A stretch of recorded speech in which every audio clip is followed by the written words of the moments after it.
Bueno, la idea que teníamos hoy era un poco terminar ya de trabajar. Nos quedaba solamente el parágrafo 4 de la primera clase del seminario 20 del GOCE. Y de ahí quizás saltar a la clase 10 de UPIR, del 19.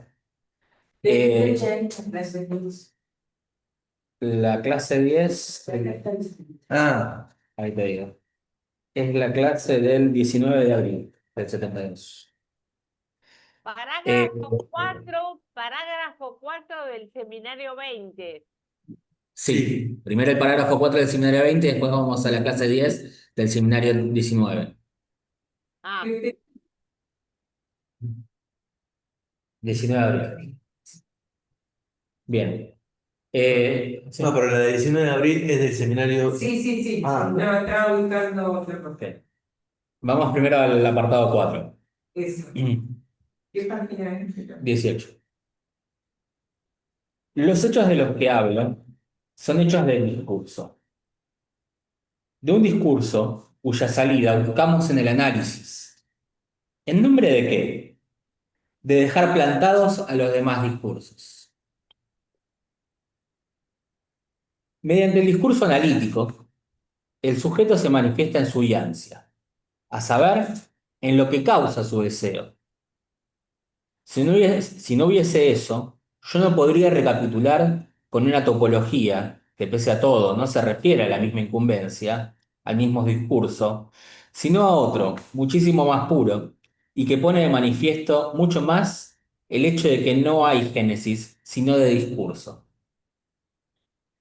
El que esta topología converja con nuestra experiencia hasta el punto de permitirnos articularla, ¿acaso no es algo que puede justificar lo que en lo que ofrezco se sustenta, se suspiora, por no recurrir nunca a ninguna sustancia, por no referirse nunca a ningún ser, y por estar en ruptura con cualquier cosa que se enuncie, perdón, que se enuncie como filosofía? Todo lo que se ha articulado del ser supone que se pueda rehusar el predicado y decir el hombre es, por ejemplo, sin decir qué. Lo tocante al ser está estrechamente ligado a esta sección del predicado. Entonces, nada puede decirse de él si no es con rodeos que terminan en impases, con demostraciones de imposibilidad lógica, donde ningún predicado basta. Lo tocante al ser, a un ser que se postule como absoluto, no es nunca más que la fractura, la rotura, la interrupción de la fórmula ser sexuado, en tanto el ser sexuado está interesado en el goce. Bien, hasta ahí el apartado 4. Comentamos un poco lo que trae acá. Desde que vamos ya en la primera frase, es bastante contundente. Los hechos de los que hablo son hechos de discurso, de un discurso cuya salida buscamos en el análisis. Es decir, ya el análisis se plantea un cierto objetivo, salir de esos discursos. De esos discursos que si no recuerdan mal, si mal no recuerdo, disculpen, de lo que veníamos hablando es precisamente en relación al amor, a la relación sexual que no existe, en esta relación al cuerpo del otro. Es decir, todo aquello que nos permitiría, en todo caso, articular el discurso. El análisis lo que busca es entonces una salida de eso, buscar plantados a los demás discursos. ahí agregaría un punto que es una hipótesis que se me armó la vez anterior, releyendo el seminario PIR. Acá en el seminario 18 se pregunta si sería posible un discurso que no fuese semblante. Y releyendo el UPIR, con Ilya de a mí se me ocurría la idea, la hipótesis por ahora, de que Lacan empieza a encontrar una respuesta a esa pregunta con Ilya de con el uno totalmente solo. Eh, es una pregunta que se hace en el seminario 18 y que no termina de responder, pero esta pregunta, inclusive que trae acá Lacan en el seminario 20, en nombre de qué se podría salir de esos discursos, me parece que otra vez se podría hacer pie en el uno. ¿No? Se podría uno afirmar en ese uno totalmente solo, que no es el uno de la lógica, no es el uno de la matemática, no es el uno de la filosofía, ¿no? Es el uno lacaniano, si se quiere, en donde es ubicado por fuera del discurso, que es lo que da posibilidad al ese uno del discurso, eh, sería esto que el punto en donde Lacan se afirmaría para salir de los discursos. Lo que uno buscaría en el análisis para salir de los discursos. Es una idea que está a prueba por ahora para mí, porque no se me ocurrió la otra vez y estamos trabajando y la charlamos mucho con Guido a la mañana. Él está de acuerdo con esto, pero bueno, es una idea que estamos trabajando por ahora. Bueno, eso. Mm. Eh, que de hecho en realidad esto que plantea Carlos es lo que está diciendo en este mismo apartado. Eh, Dice, mediante el discurso analítico, el sujeto se manifiesta en su ansia, saber en lo que causa su deseo. Pero lo que termina diciendo es más que nada lo que me interesa. Eh, que esta topología conversa con nuestra experiencia hasta el punto de permitirnos articularla. ¿Acaso no es algo que puede justificar lo que en lo que ofrezco se sustenta, se supera, por no recurrir nunca a ninguna sustancia? Es decir, eh, por no referirse nunca a ningún ser y por estar en ruptura con cualquier cosa que se enuncie como filosofía. A ver, lo que está diciendo es que a lo que apunta es algo que está más allá de ese discurso, con todo este trabajo, con todo este esfuerzo que está haciendo. Eh, a lo que apunta es a algo que en definitiva es el sustento, es la posibilidad de que hubiera cualquier discurso. Y simplemente el discurso analítico lo que hace es ponerlo en evidencia eso. Que hay una falla en el discurso. Eh, Una falla en el discurso. ¿A qué se refiere? sí, gracias. Falla también la tecnología. No tuve ni quiero hablar. Eh, Perdón. Nos Eh, reímos porque la inteligencia artificial no Se meten se en... metió en el discurso. Canta, niño, canta. Pero a lo que quería sostener, no recurre a ninguna sustancia, no recurre a ningún ser, en el sentido de que no da no quiero repetirme, esa sustancialidad, ese, no, ¿cómo? No hay un mis. No hay un ser, en todo caso. Sí, exactamente, como el gozo del habla, dice Lili acá. Que a lo que apunta está más allá de lo cual se podría decir que eh, de lo que plantean permiten hacer los discursos. Estamos leyendo el apartado 4 de la primera clase, el último que faltaba, del gozo. Perdona, sí, querían hablar, ¿quién levantó la mano? Yo levanté la mano. Sí, ¿Puedo decir algo? sí, sí. Este, la verdad, qué piola que me enfermé. Fue genial esto, el encuentro entre ustedes dos, ¿eh? Lo que pensaron. Así que hay veces que uno puede hacer obstáculos. Hoy no lo hubo. Esta idea que han tenido de juntar estas dos cosas me parece genial. Me parece genial por lo siguiente. Es cierto que salir del discurso lo que permite es entrar en el discurso, pero no dice que soluciona el problema. El capítulo siguiente del uno solo es la imposibilidad de construir un discurso más allá de los cuatro discursos, porque los cuatro discursos están hechos para suplir la relación sexual. Si haces otro, suplís. De hecho, la diferencia entre el uno que no hace dos y el uno que sí hace dos es que el que hace dos hace discurso, el uno no. Me parece que es muy importante esto que ustedes transmitieron hoy tan, pero tan vívidamente, porque permite, dice una salida, pero no un final, una resolución, ¿no? Y la resolución, si sigue, porque la sigue buscando, ¿no? Entonces, me parece que es un argumento que no se me había ocurrido a mí nunca, este que ustedes traen, de que lo único que con psicoanálisis consigue la guianza que es el sujeto.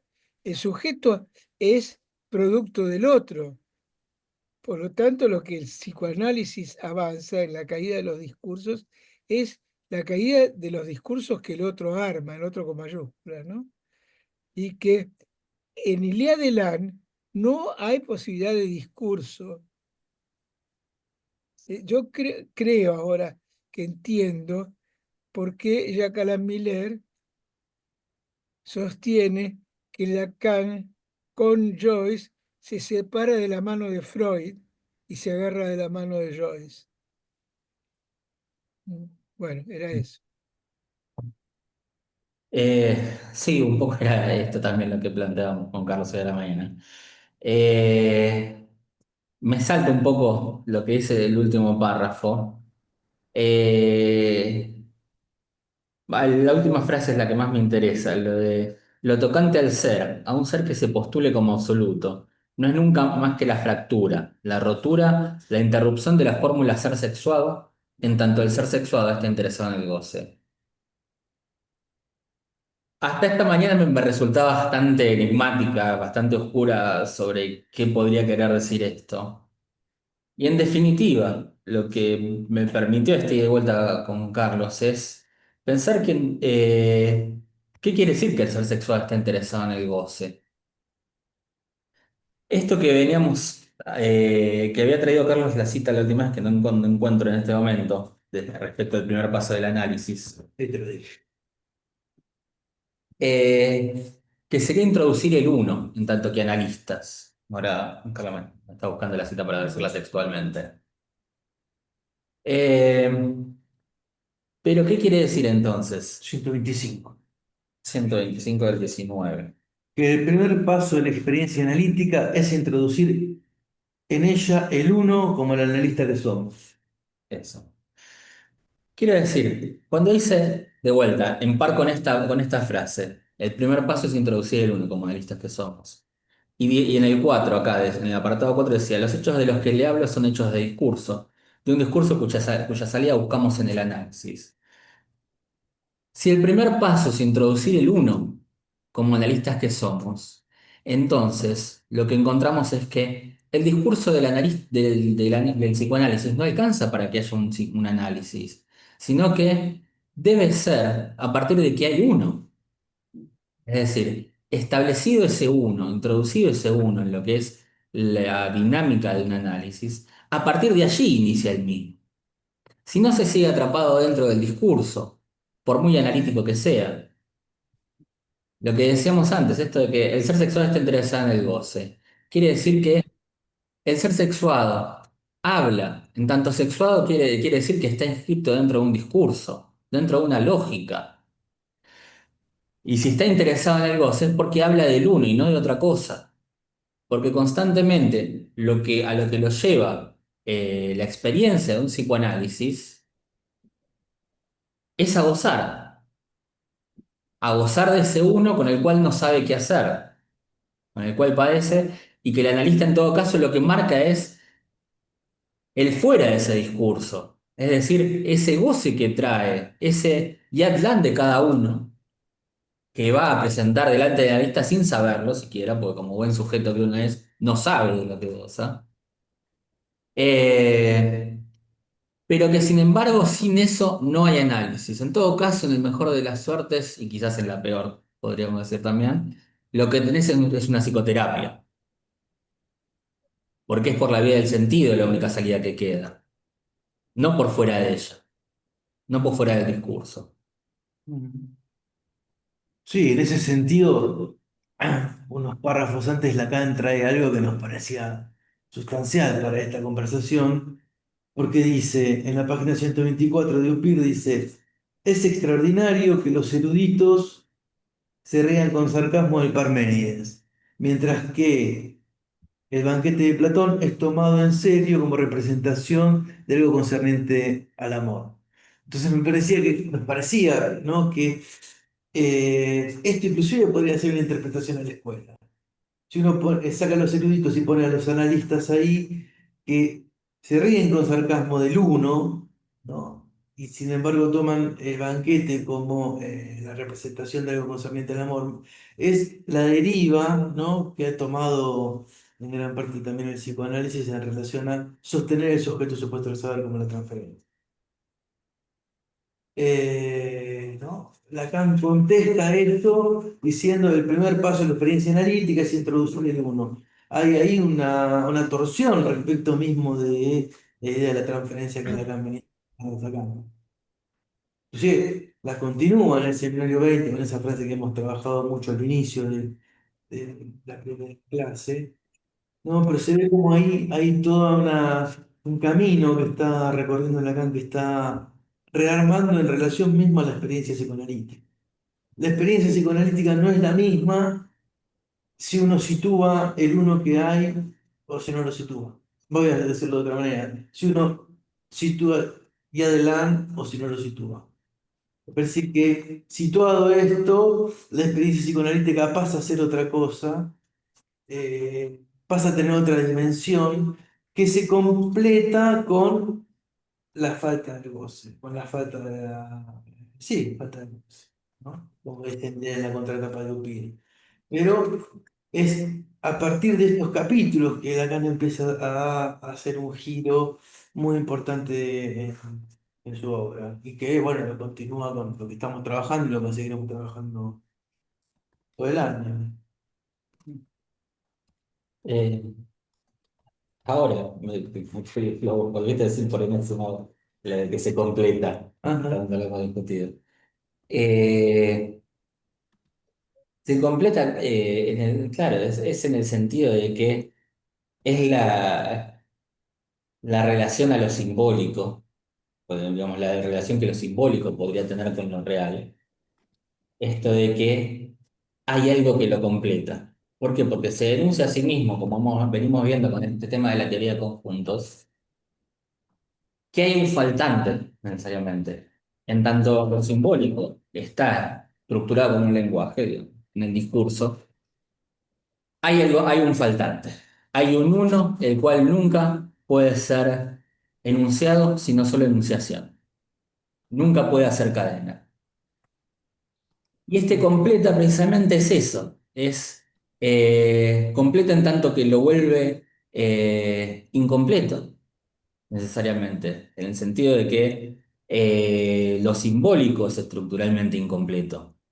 ¿Incompleto por qué? Porque si lo tomamos así, como lo venimos planteando a partir de los discursos, se sostiene en algo que escapa al discurso, algo que lo bordea constantemente, que sería ese uno, del cual no podemos hacer otra cosa que maldecirlo, que decirlo mal, que nunca llegar a dar ese nombre al goce, al síntoma, al sujeto, como se quiera, a lo que sea que eso designe, eh, pero que siempre escapa.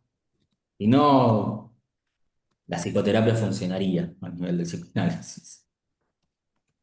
Ujú. Bueno. Eh, Hecho este preámbulo, sí, me Mm. parece. ¿Puedo agregar una cosita nada más? Dale. Eh, Lacan insiste, en no me acuerdo dónde, en que no hay ser del analista. ¿Y por qué no hay ser del analista? Porque si el analista se sitúa agalmáticamente para su paciente, eso es en la clínica. Entonces hay sujeto supuesto saber, hay un S2 que constituye a un sujeto. Por eso la crítica al banquete, él se está criticando al mismo. Pero ¿qué se está criticando él al banquete del Platón? ¿No? Que el saber hace discurso, o que para que todo discurso está en relación a un saber, aunque sea un saber no sabido, que es el último, el extremo que llega con eso.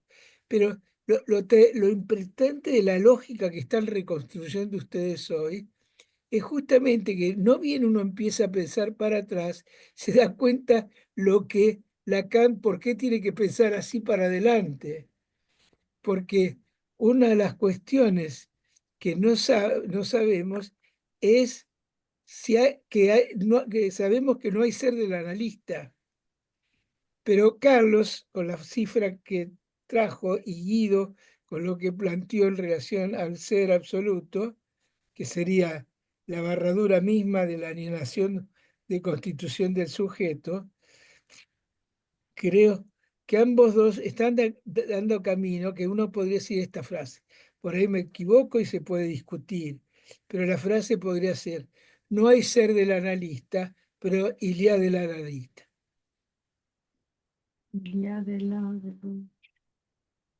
Sí. Y le dan analista. Sí, me parece que ese sería una posibilidad de pensar este uno que somos como analista, que es lo que introduciría, está repensando la experiencia desde otro punto de partida. No es el encuentro del significante de la transferencia con el significante cualquiera, que produciría la significación. Y esto como equivalente a la galma, sino que es el uno, el analista sostenido en el uno. Sí. Pensé un poco para atrás, ¿no? Pero en la propia experiencia de uno, lo que sería un análisis y lo que es una psicoterapia. Yo recuerdo que cuando tenía pacientes en análisis, daba una interpretación y esa interpretación producía un cierto efecto de saber en el paciente. Decía, entonces mi mamá era una hija de puta, no era tan buena como yo creía. Era la gran satisfacción del analista. Este, pero, pero uno se da cuenta que Lacan con eso llega a un extremo. El extremo de que si fuera así, habría el ser del analista. El ser del analista sería el interpretador. En cambio, él dice, no hay ser del analista. ¿No?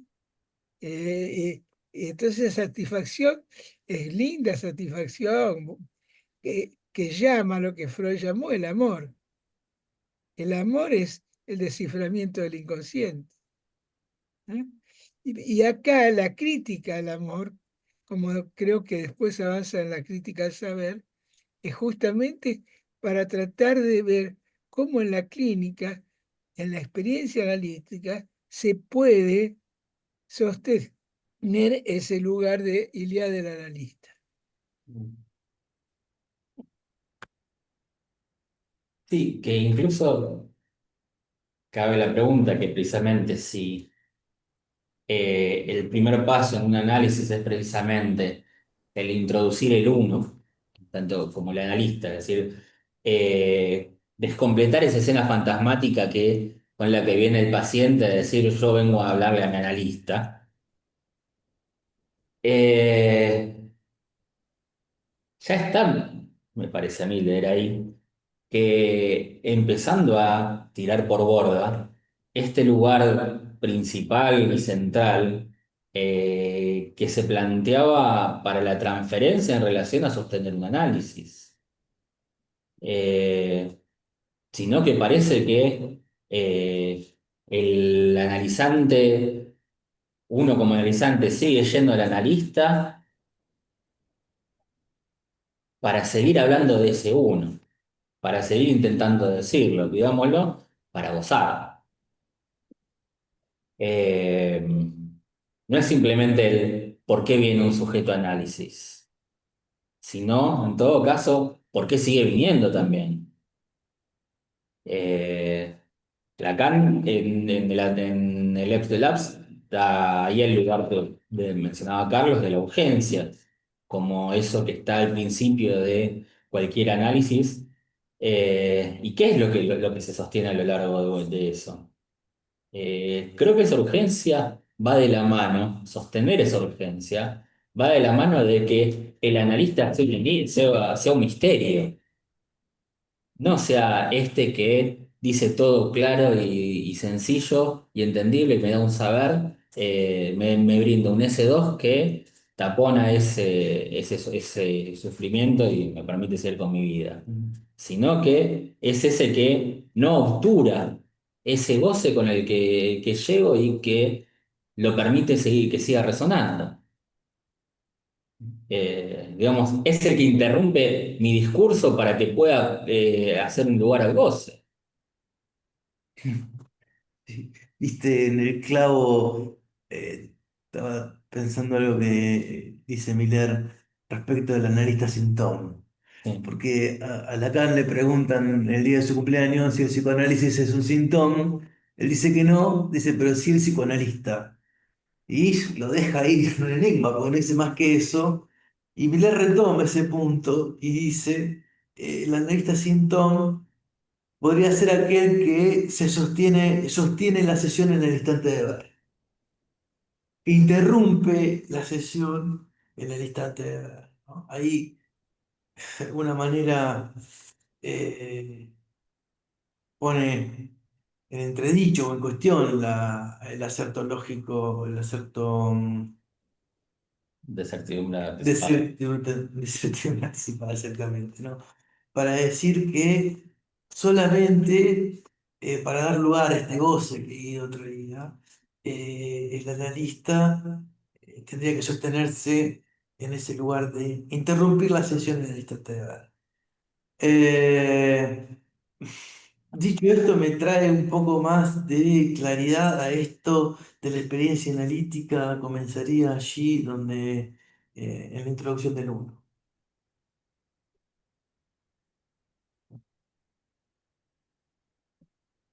No me hago cargo de eso. No estamos muy de acuerdo con Guido, No, pero no, bueno. sí, sí. Bueno, pasamos a recorrer un poco la clase 10 del seminario 19 ahora, en la página 135. Es para quienes lo tienen fechado solamente, la clase del 19 de abril del 72.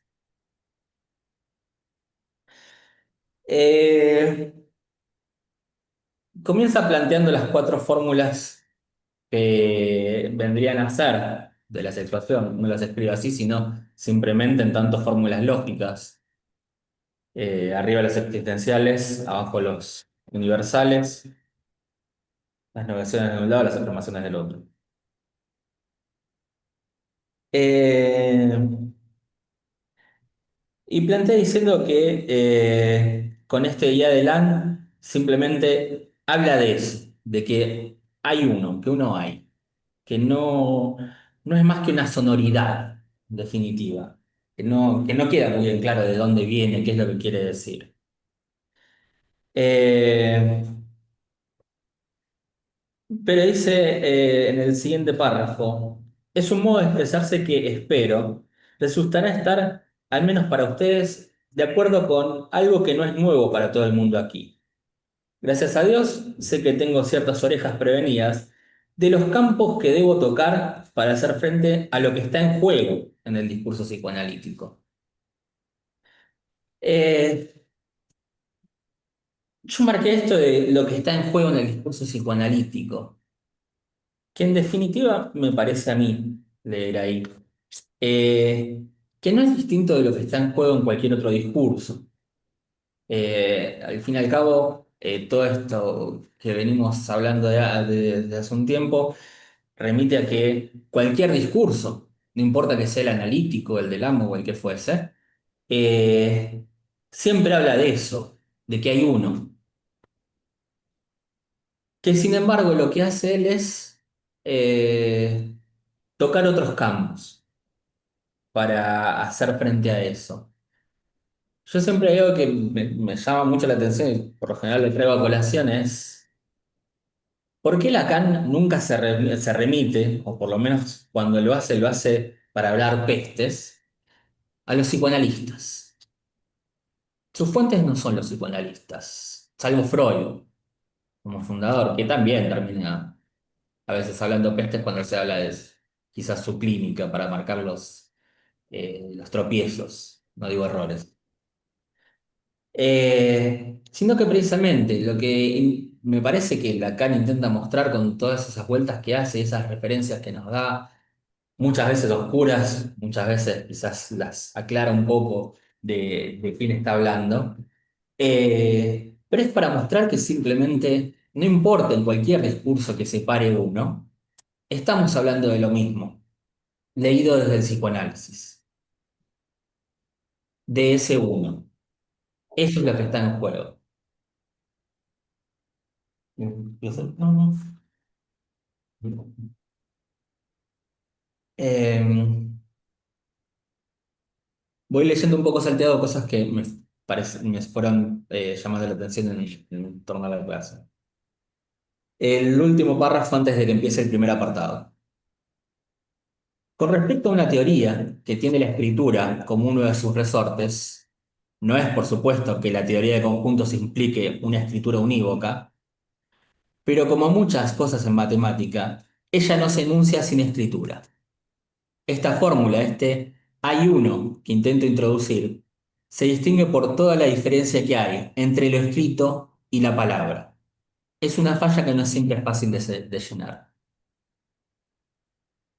Es algo que había quedado dando vueltas la última vez, no me equivoco, entre la escritura y la palabra. Por decirlo de alguna forma, simplemente la palabra refiriéndose a eh, los sonidos enunciados, la enunciación propiamente dicha, y la escritura que uno hace de ello. Digamos, hay uno, como está traducido aquí, escrito, eh, no tiene nada de extraño, no tiene nada de original en su decir, eh, sino que el original en todo caso está en la escritura que de eso se hace. Digamos, la diferencia, la novedad, digo, la introduce el hacer de eso una escritura, el ver cómo se las arregla uno para poner eso en marcas. No digo palabras, pues ya sería una petición de principio. Quiero decir, lo que está planteando acá Lacan con la diferencia, este hay uno que intenta introducir, se distingue por toda la diferencia que hay entre lo escrito y la palabra. La diferencia, en todo caso, es la experiencia de un análisis, hacer una lectura de eso que se enuncia. Si el paciente lo que hace es venir a enunciar su goce, pensando que está dentro de una matriz de un discurso, la labor del analista sería, me parece, es encontrar la manera original o encontrar otra manera posible de que eso tenga una escritura, de que eso tenga una marca, por así decirlo. Y Atlan es la manera en que Lacan nos intenta mencionar siempre lo uno de lo que no paramos de hablar. Eh, es la manera que se le ocurrió a él, no quiere decir que sea la única, ni que tenga que tener sentido para nosotros. Digamos, ya lo vemos en la dificultad de poder traducir eso que es un neologismo. Pero es un neologismo precisamente porque no hace sentido con nada. No pone en relación absolutamente nada más allá que el sonido que está profiriendo uno. Em,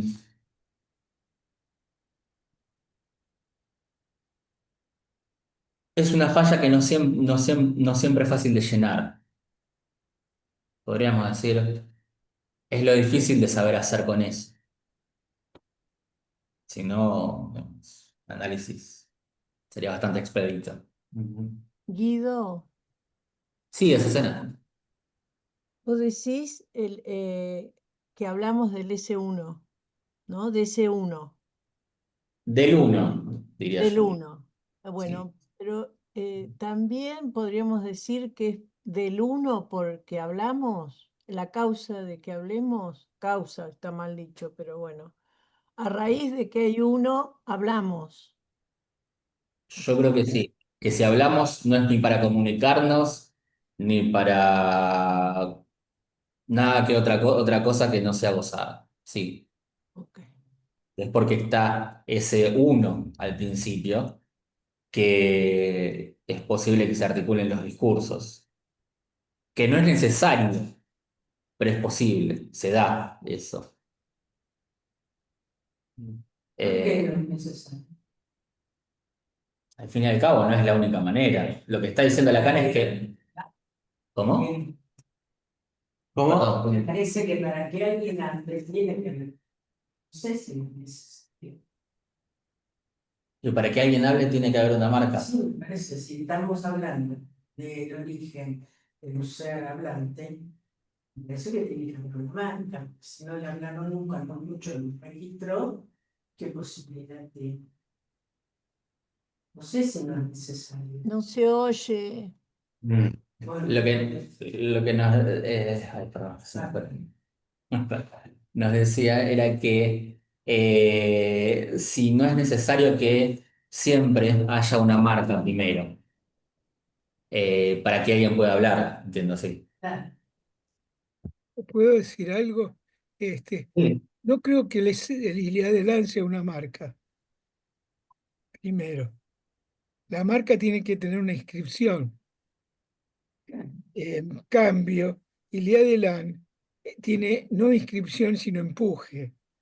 Cuando Guido dijo, y lo acentúa mucho Miller, la última enseñanza nos demuestra que el paciente no nos viene a ver por por la transferencia, sino nos vuelve a ver por la urgencia. Y la urgencia es el empuje de el S1 que, que encuentra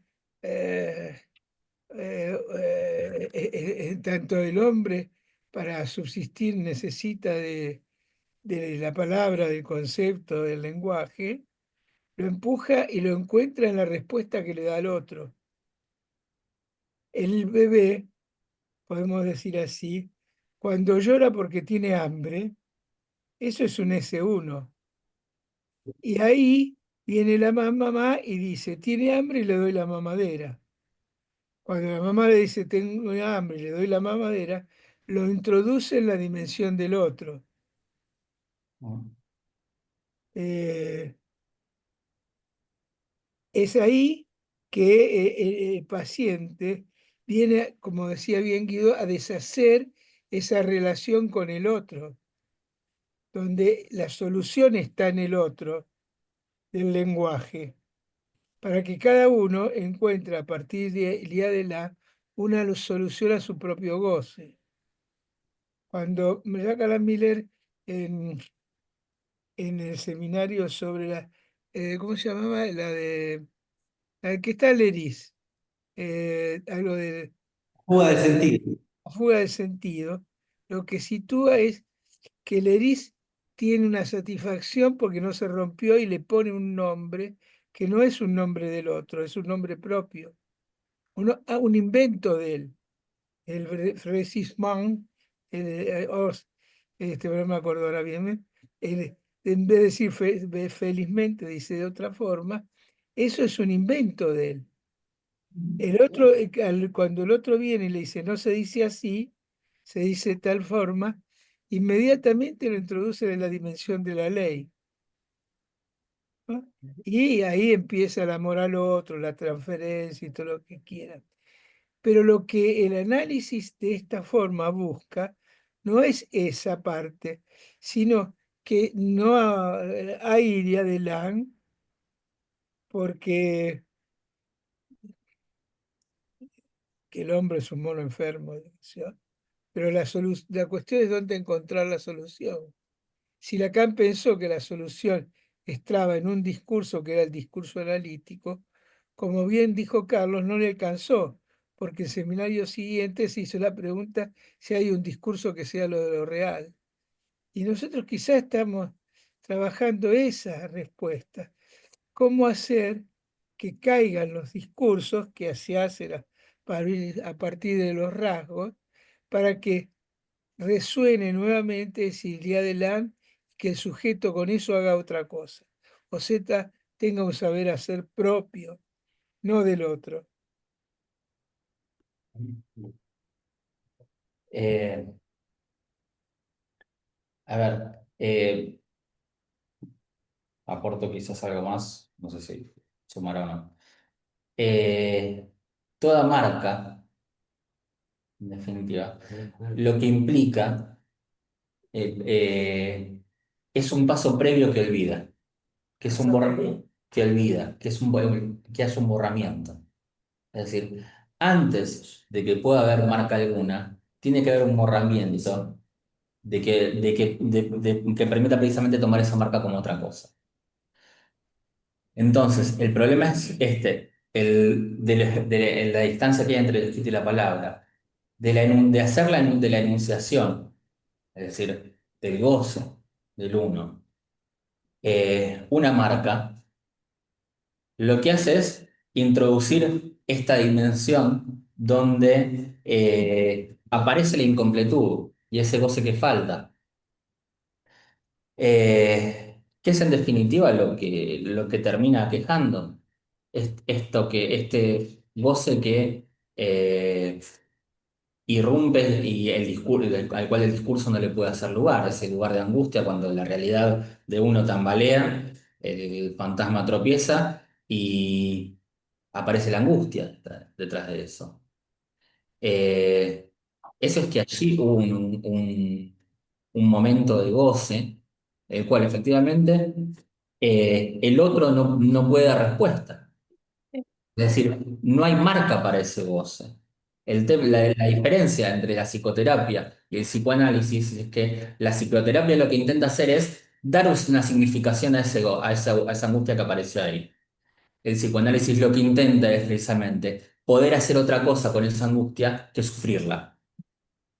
Con lo cual no es en relación a la marca, sino propiamente a la enunciación, al cuerpo, y al ayuno.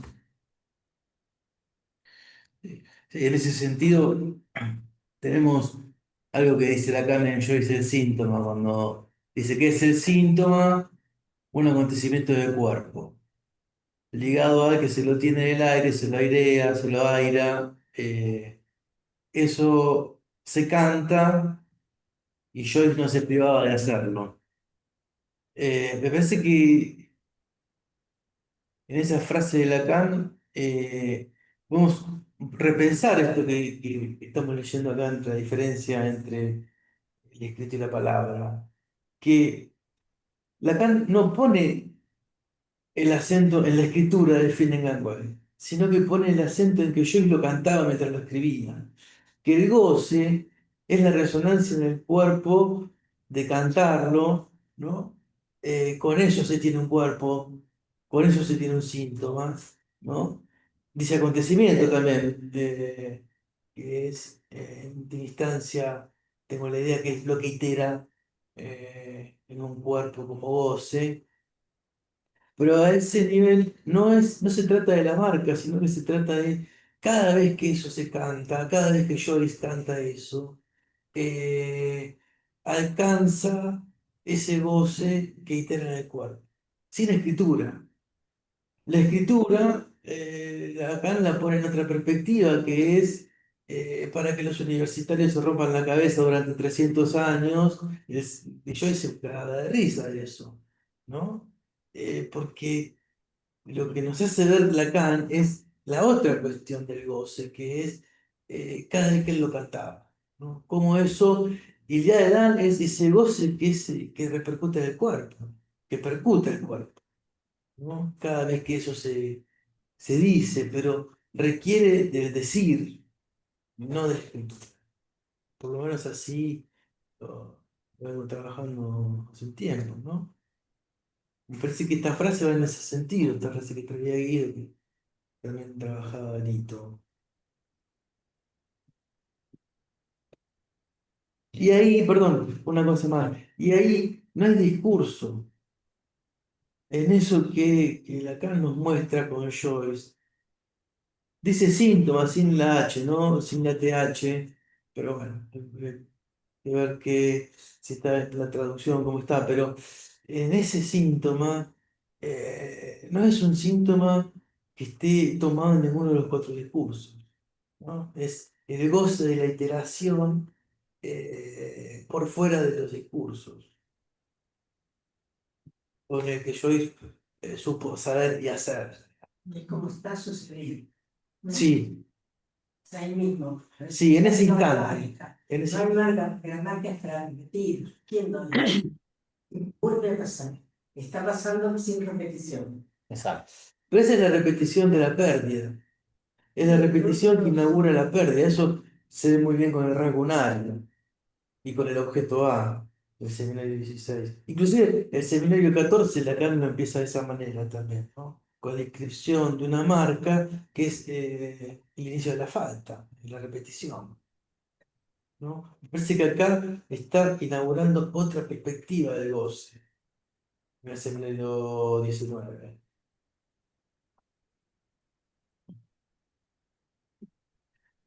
Eh, Traigo un par de frases más entonces de la clase. Ya no fue más. Bien, bueno. Bueno, a ver, el primer párrafo justo del primero dice, de estas cuatro fórmulas que escribí en el pizarrón, con las que intento fijar lo que denominé la imposibilidad de escribir lo tocante a la relación sexual, perdón, lo que suple, perdón, intento fijar lo que suple lo que denominé la imposibilidad de escribir lo tocante a la relación sexual. En las dos superiores se enfrentan dos términos, uno de los cuales existe y el otro no existe.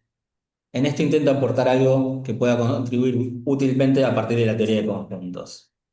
Quería recalcar estas dos frases, que en esta escritura, esta formalización lógica a la lacaniana, él plantea de un lado existe y del otro no existe, jugando con los cuantificadores universales, con las cuantificadoras, perdón.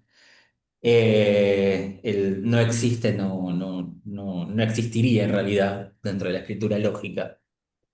Pero sobre todo esto, la imposibilidad de escribir lo tocante a la relación sexual.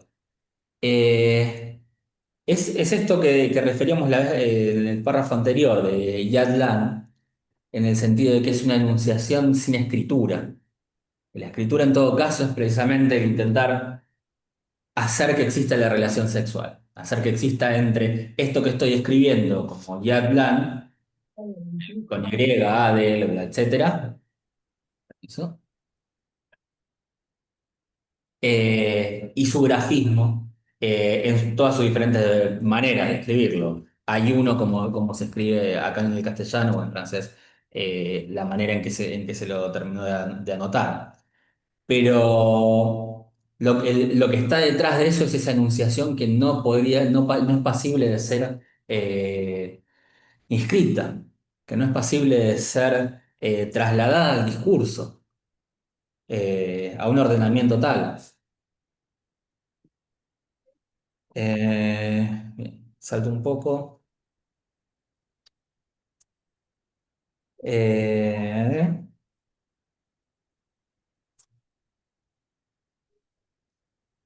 a ver, acá en la 138. Al proponer los términos de la derecha en mi grupo de cuatro términos, no por casualidad son cuatro. Me atrevo a proponer algo que manifiestamente objeta a la susodicha lógica. Puedo hacerlo en la medida en que, entre tanto, el término existencia cambió de sentido. Ya no se trata de la misma existencia cuando se trata de la existencia de un término capaz de ocupar el sitio del argumento en una función matemáticamente articulada.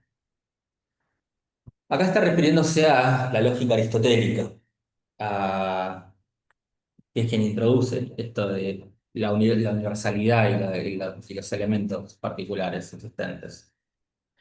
Lo que está tratando acá de mostrar Lacan es, eh, traigo dos frases más que dice un poco después, una distancia se plantea entre la existencia, entre el sentido lógico y la existencia natural. Esta existencia no está limitada a los organismos vivos. Después da el ejemplo de el unicornio. Dice, ningún animal se concibe de un modo más apropiado que el unicornio mismo. ¿Qué quiere decir todo esto? En definitiva, que cuando en la lógica que plantea ahí mismo Lacan, en el principio de la clase, está hablando de existencia, de lo que está hablando es efectivamente de una existencia que es lógica, de una existencia que es de palabra. No se refiere propiamente a un objeto en el mundo que está ahí y que cumple con las propiedades a las cuales se le imputa. Digamos, no está diciendo que hay un sostén material del cual parte toda esta formalización, sino que lo que está diciendo es al inverso. Lo que está diciendo es que, dada esta formalización, que no deja nada por fuera de sí, cualquier elemento, cualquier objeto que pudiese aparecer, va a caer en alguno de estos cuatro lugares. La distancia es que, en definitiva, Aristóteles, efectivamente, a diferencia de Platón, se planteaba de que uno va y se encuentra en el mundo, en la naturaleza, con un caballo. Y a partir de ese objeto que me aparece ahí, uno, por abstracción, va haciéndose la idea de caballo y demás, de todas sus diferentes propiedades, etcétera. Eh, es decir, que había algo que no tenía lugar dentro de esta lógica, que es propiamente la inexistencia, la nada. La nada se puede introducir dentro de esa lógica a partir de la formalización. Eh, de hecho, dentro del mismo el pensamiento griego antiguo, era difícil pensar la idea de la nada, de vacío. La frase era que la naturaleza aborrece el vacío, por ejemplo, de hecho. Es decir, siempre había algo en ese lugar, siempre hay algo del orden del ser que ocupa esa posición. La formalización lógica, por el contrario, es la que se refiere a a la realidad del unicornio. Una realidad que es únicamente, como lo decía en el apartado 4, los hechos de los que les hablo son hechos de discurso. Es decir, cuando me refiero a los hechos, no puedo hacer otra cosa que referirme en términos lógicos, que referirme dentro de un discurso. No estoy hablando de lo real, porque no puedo introducirlo dentro de esa métrica, de esa experiencia, perdón, de la experiencia dentro de lo discursivo. Eh, Hoy surgió el debate también en relación a qué lugar deja eso a la clínica también, eh, en relación a la experiencia del análisis. Eh, Podemos dejarlo para otro día, quizás por cuestiones de tiempo, pero me parece que no es un tema menor en relación a todo este viraje que está planteando Lacan. Eh,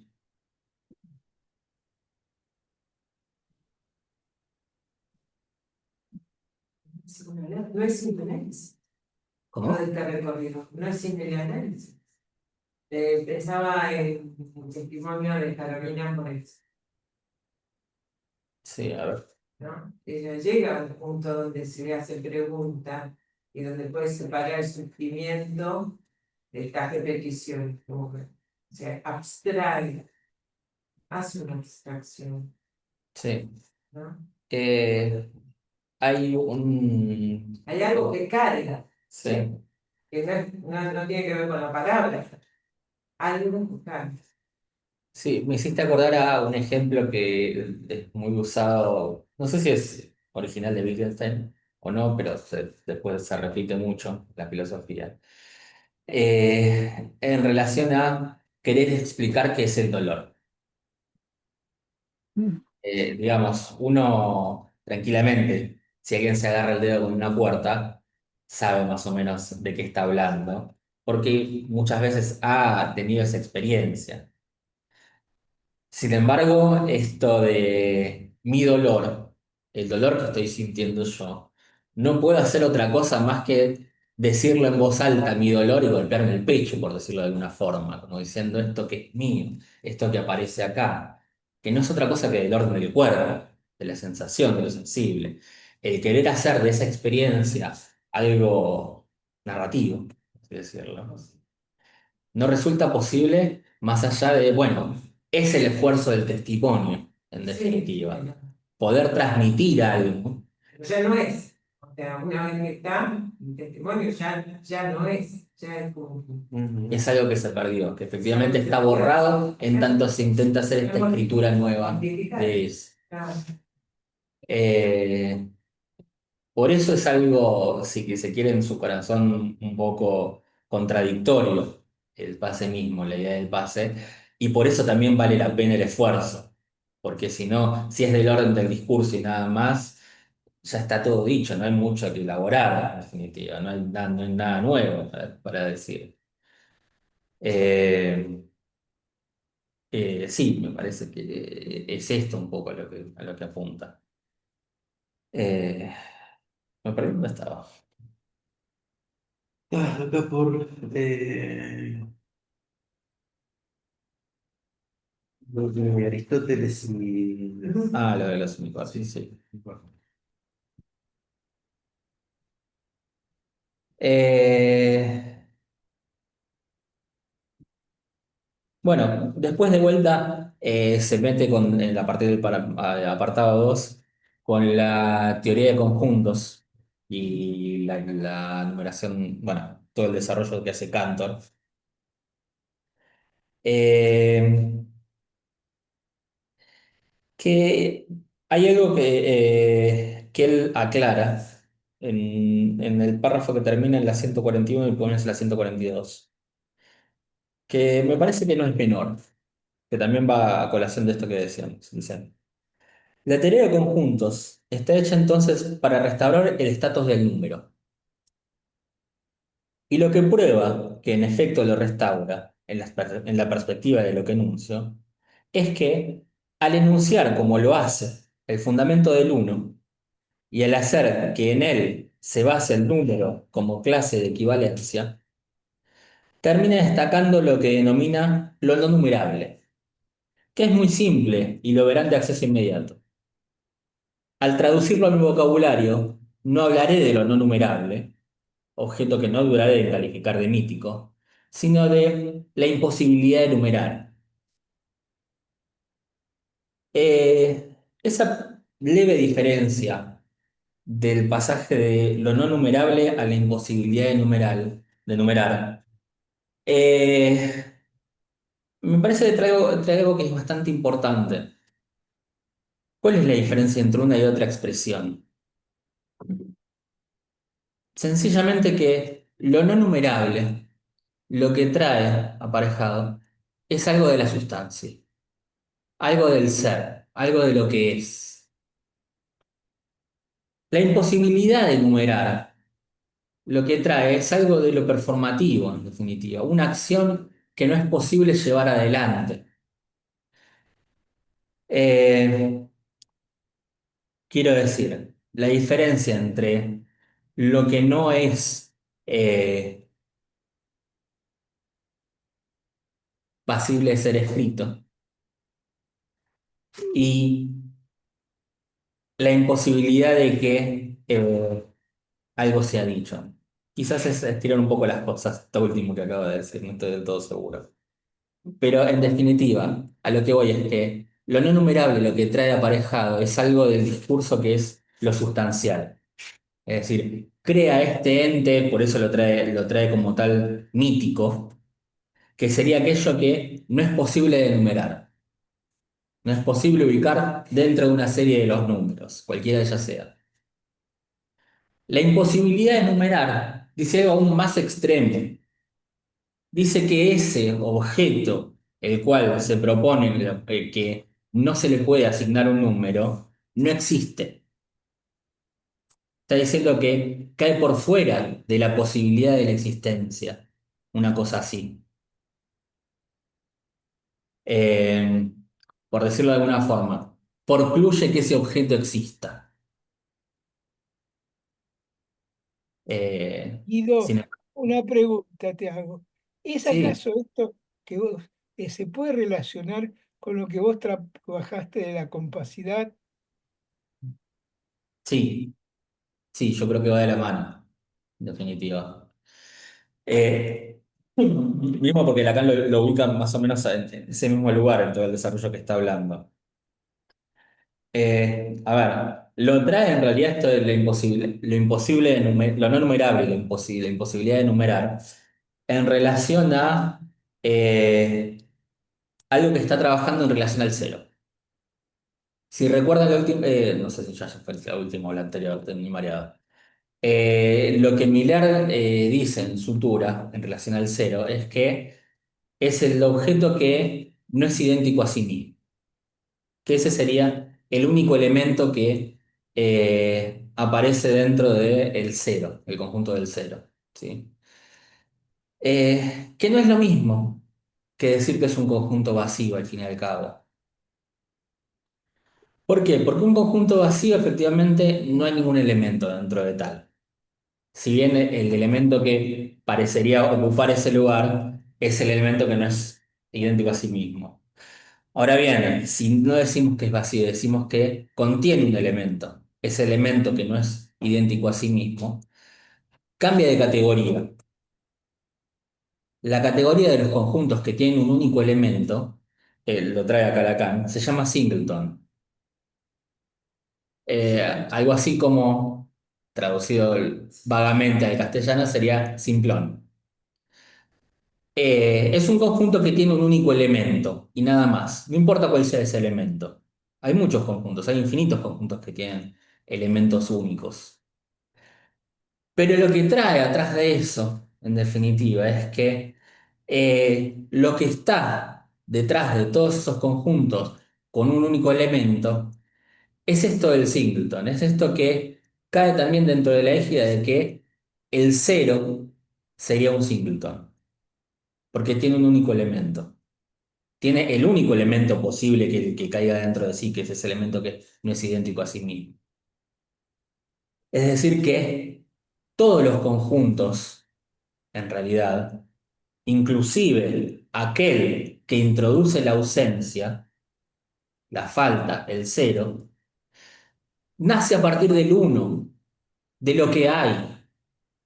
Es decir, es, si se quiere, para ponerlo de manera gráfica, no sé si llega a leer algo del pizarrón, pero en inglés no existe el sin. Tienen el con, el with, Without. exactamente, y el without. Without. Es decir, lo que saca el sin, lo que saca el con, digo, quiero decir. Con y sin con. With. Within, without. Eh, digamos, es lo mismo que trae aparejado, si se quiere, el pensamiento griego en que la nada aborrece el vacío, que no existe tal cosa como el vacío. Eh, que de hecho, bueno, es una de las hipótesis que si se van al Parménides, les recomiendo que hagan esa lectura que plantea Lacan, y me refiero al poema, no al diálogo, esa lectura ingenua. Una de las hipótesis es que el uno no es, al fin y al cabo, si es posible que el uno no sea. Eh, y a lo que lleva es esa contradicción, que el uno no sea está vedado, en realidad. Porque una es una contradicción en sí mismo. Para que algo no sea, primero tiene que pasar por esta instancia del uno. No digo del ser, sino del uno.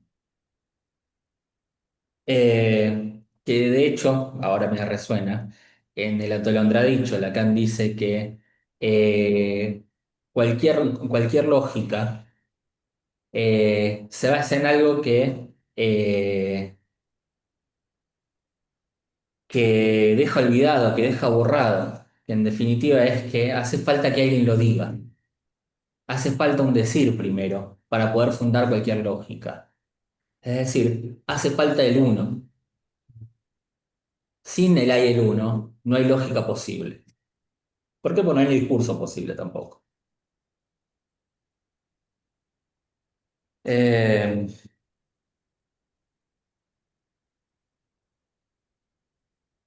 bueno, no sé si seguimos con el último apartado o Sí, tenemos. hacemos algún... eh, No sé si alguien quiere decir algo o alguna pregunta, algún comentario, si no. digamos, la idea más obvia me parece a mí, porque yo también me hago, es cómo se baja esto a la clínica, en el caso. Bueno, tiene que caer la fama, tiene que caer los síntomas y bueno, a ver qué sigue. Sí, cierto. Pero yo pregunto si eso no es efecto, efectivamente, de poder establecer este primer paso de introducir el uno en la experiencia. Sí, yo quería leer una frase que está en la reseña del Seminario 19. Al final. Es una reseña que Lacan escribe para el anuario de la Escuela de Adolfos Estudios y una especie de, bueno, de síntesis iba a decir, pero no es una síntesis del seminario. Porque leí el seminario 19 ingenuamente, como dice Lacan, lo releí así rápidamente y yo me preguntaba, hay una cantidad de unos en el seminario, un berenjenal de unos, que me perdía todo el tiempo en la búsqueda de Lacan, en la errancia de Lacan respecto de esta cantidad de unos que él trabaja y despliega ahí. Hasta que la indicación de Miller, que siempre me pareció genial, la saeta es Ilía Delán. Pero la gana de cáncer es Ilía Delán y luego vuelve otra vez a enredarse o buscar en distintos unos eh, la solución a su problema. Pero en la reseña, Idea de Lam. ¿Qué es idea de Lam? Ilía Delán puede ser la resonancia de la escritura Ilía Delán. Ah, gracias. Eh, Dice en la página 238 Lacan, el significante uno no es un significante entre otros, y él supera aquello por lo cual no es sino por el entre dos de esos significantes que el sujeto puede ser supuesto, según mi decir.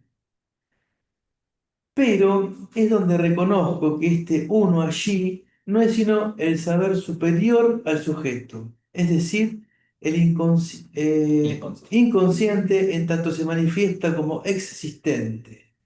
El saber, digo, de un real del uno todo solo allí donde se diría la relación.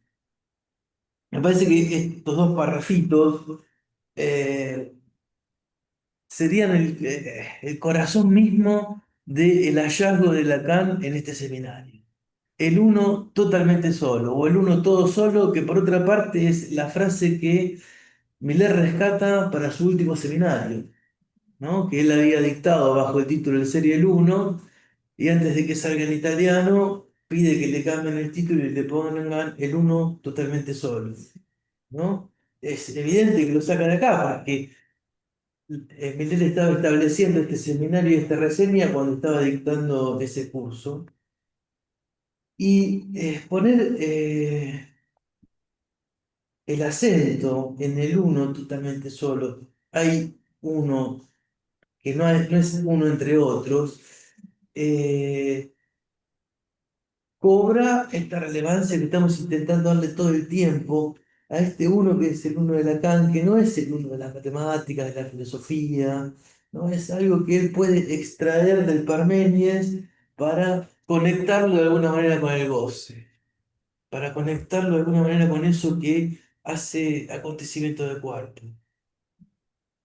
Esta frase a mí me aclaró mucho todo el derrotero que lleva la cara a lo largo del seminario con los diversos alumnos que va trabajando. Guido sabe mucho de matemáticas y de filosofía y demás y puede seguir este derrotero y explicarlo.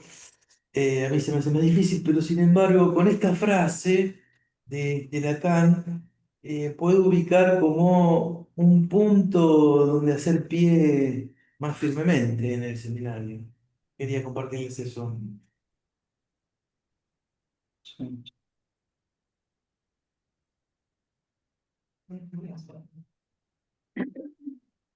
Eh, una, una reflexión, chicos. Dale, Susana, te escuchamos. Este uno, al mismo tiempo, implica una pregunta, a ver qué piensan ustedes, qué piensan todos. Este uno no es introducir el uno, como venimos hablando, no es introducir el es en el instante, ¿no? Porque pienso en muchos, siempre bueno, con la clínica al revés, cuando veo si un niño se enfila en la construcción fantasmática, en la relación con el otro o no, que tal vez muchas veces lo que falta es esto, es el es, ¿no? Entonces estamos entre el with, como lo habían señalado recién, o el without, no es. No es sin algo, sin es. Bueno, Without lo a había sí. pensado más fácil así, para mí por lo menos. Bien. Alguien decía algo más ahí. ¿Quién decía ¿Alguien algo? más estaba comentando algo? Sí. No, Yo yo no, decía que without a sin. Sí. sí, No es sin con. Mm. Es con no, sin. está bien, pero es como Sí, sí, que sí. el es plantea algo, ¿no? Con lo que, pongámosle así, ya sé la traducción del inglés. Y el without es sin eso, Sí. Ujú. ¿no? Claro, sin eso. Sí, Sí. Yo creo que en la clínica, bueno, no soy especialista en la clínica con niños, creo que eso es una cosa de mucho más peso que yo.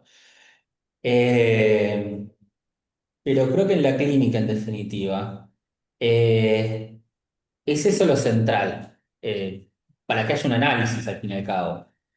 Sin ese uno que introduce el analista, que era la pregunta que había traído Sonia la última vez, que nos dejó dando vueltas también. Toda la semana. Sí, gracias.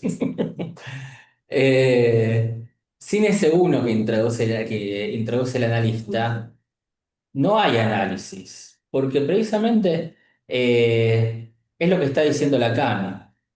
Los discursos, en definitiva, incluso en el analítico, no son otra cosa que máquinas de producir sentido, es decir, de sostener el fantasma.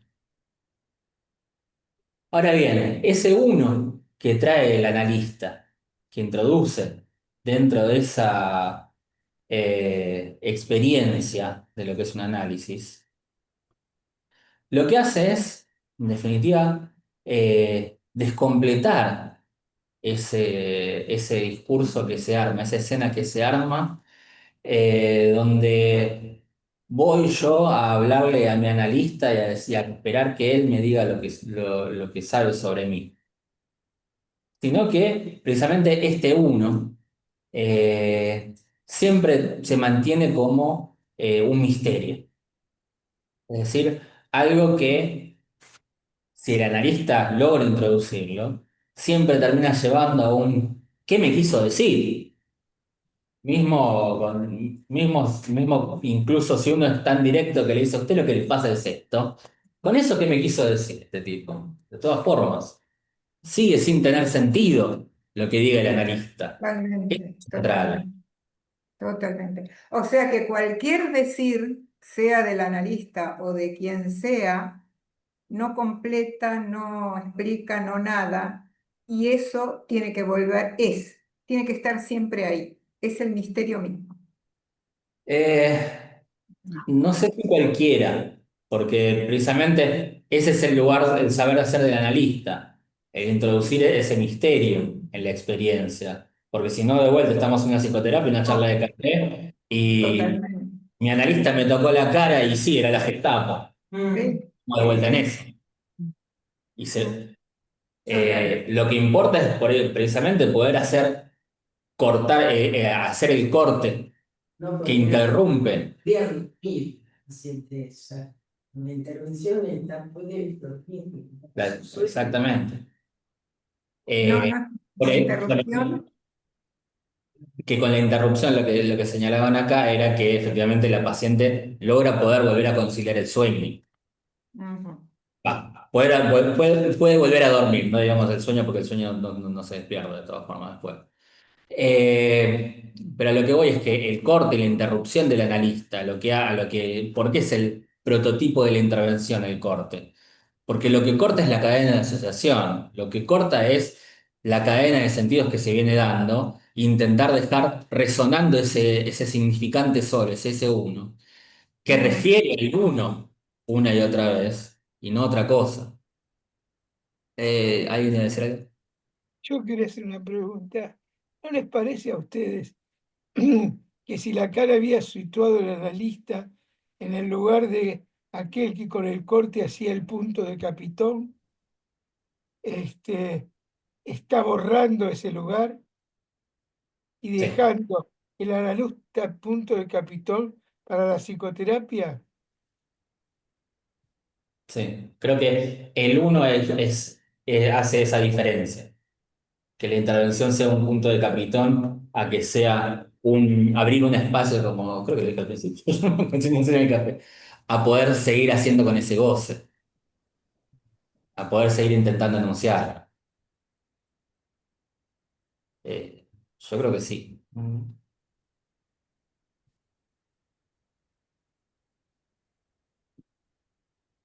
No sé, quedan unos minutos. ¿Alguien más que quiera participar?